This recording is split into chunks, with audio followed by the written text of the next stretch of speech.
Hi, I'm sorry. Hello. Sorry to be late. Not a problem. I'm C.J. Craig. Of course you are. I'm Dr. John Fallow. This is Dr. Cynthia Sales and Professor Donald Huke. Huke? Huke. Okay, and you are the Organization of Cartographers for Social Equality. Well, we're from the OCSE. We have many members. How many? 4,300 dues-paying members. What are the dues? $20 a year for the newsletter. Let's start. Wait, I want to see this. This is Josh Lyman. Indeed you are. Josh, this is Dr. Fallow, and Hi. who's Mary Men. Yes. Should we begin? Yes. Plain and simple, we'd like President Bartlett to aggressively support legislation that would make it mandatory for every public school in America to teach geography using the Peters projection map instead of the traditional Mercator. Give me $200 and it's done. Really? No. Why are we changing maps?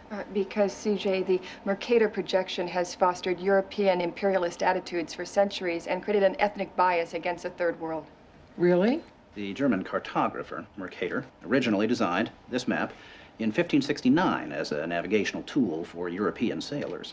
The map enlarges areas at the poles to create straight lines of constant bearing or geographic direction. So it makes it easier to cross an ocean. But Yes. it distorts the relative size of nations and continents. Are you saying the map is wrong? Oh dear, yes. Look at Greenland. Okay. Now look at Africa. Okay. The two land masses appear to be roughly the same size. Yes. Would it blow your mind if I told you that Africa is in reality 14 times larger? Yes? Here we have Europe drawn considerably larger than South America. When it's 6.9 million square miles, South America is almost double the size of Europe's 3.8 million. Alaska appears 3 times as large as Mexico, when Mexico is larger by 0.1 million square miles. Germany appears in the middle of the map when it's in the northernmost quarter of the Earth. Wait. Relative size is one thing, but you're telling me that Germany isn't where we think it is? Nothing's where you think it is. Where is it? I'm glad you asked. The Peters projection. It has fidelity of axis. Fidelity of position. East-west lines are parallel and intersect north-south axes at right angles. What the hell is that? It's where you've been living this whole time. Should we continue? Uh-huh.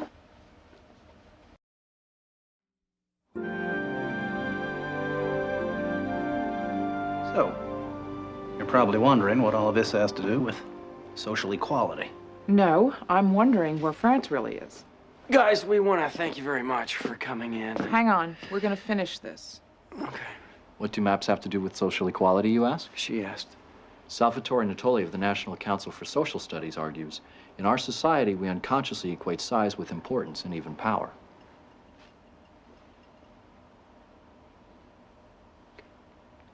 I'm going to check in on Toby. Go. These guys find Brigadoon on that map. You'll call me, right? Probably not. Okay. When third world countries are misrepresented, they're likely to be valued less.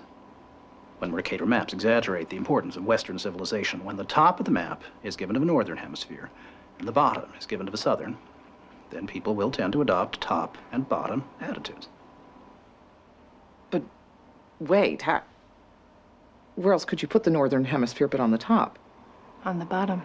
How? Like this. Yeah, but you can't do that. Why not? Because it's freaking me out.